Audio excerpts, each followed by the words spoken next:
Halo pemirsa, jumpa lagi dengan saya Argo Pratomo Nugroho. Saya kali ini hadir lagi ke ruang handphone dan smart televisi Anda. Saya sengaja menemui Suyanto Siregar SH. Beliau ini adalah koordinator wilayah Peradi Yogyakarta, versinya Oto Hasibuan. Selamat berjumpa Mas Yanto. Selamat berjumpa, Mas Yanto. Argo. Ya, Mas Yanto, kemarin maaf saya nggak bisa hadir di acara ujian serentak ya, arah advokat di Gajah Mada ya. Betul. Hari ini saya sengaja mencari Anda untuk nututi semacam acara itu. Ya. Saya dengar memang lancar ya acaranya ya. Ya, alhamdulillah berjalan lancar dan baik, diikuti seluruh Indonesia serentak itu ya dilaksanakan. Lebih kurang 4.000 ya, 4.000 peserta. Ya.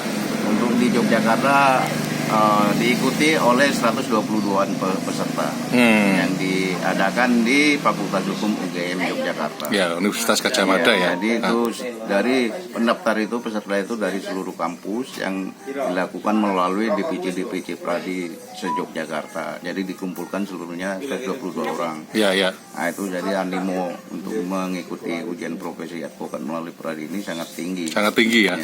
Dan dari sisi kuantitas pun juga banyak ya. Iya.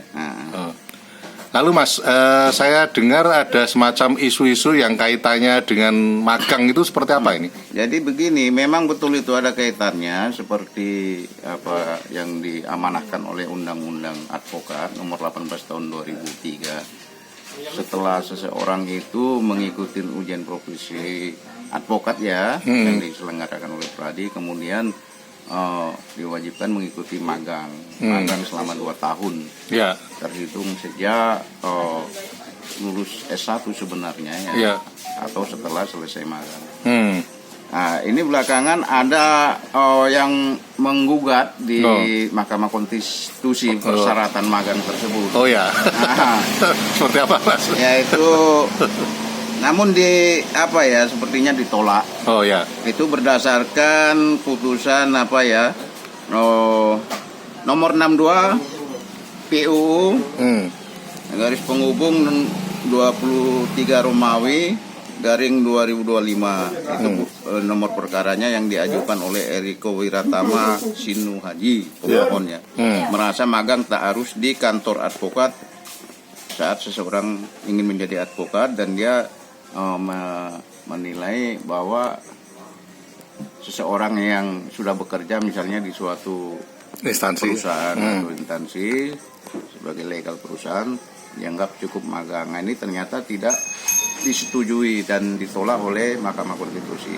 Jadi kami mendukung putusan Mahkamah Konstitusi tersebut. Karena itu amanah Undang-Undang Advokat. Sebenarnya magang ini kan memang untuk meningkatkan kualitas ya, pemahaman setelah kita mengikuti ujian itu yang 80% itu materinya adalah hukum acara.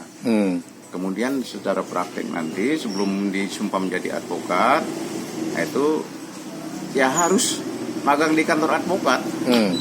Kantor advokat yang berada di bawah naungan Pradi.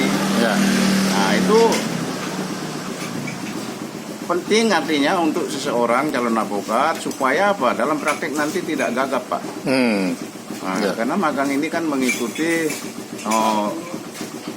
praktek langsung di lapangan, misalnya mengikuti sidang-sidang, mengikuti baik itu litigasi non litigasi.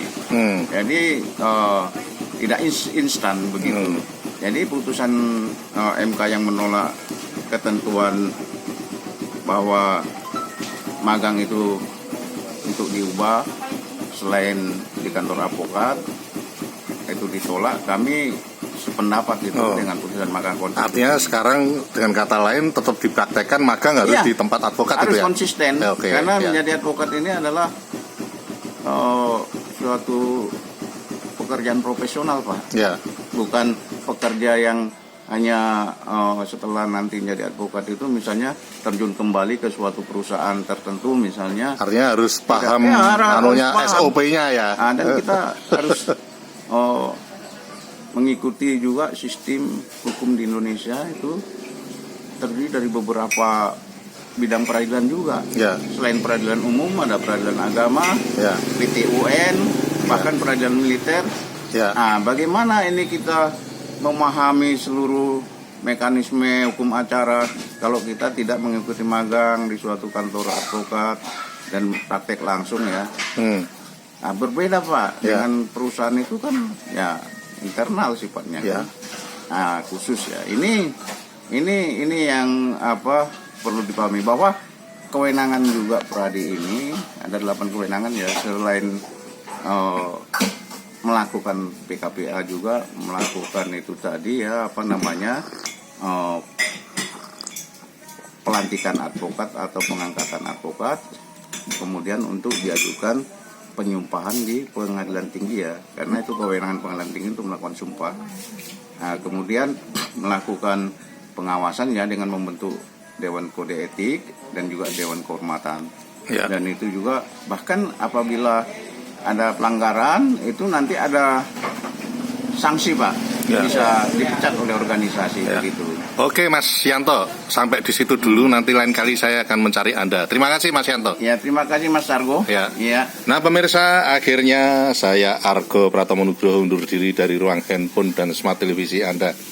Argo Pratomo Nugroho terus memberitakan, Anda yang membijaksanakan. Sampai jumpa.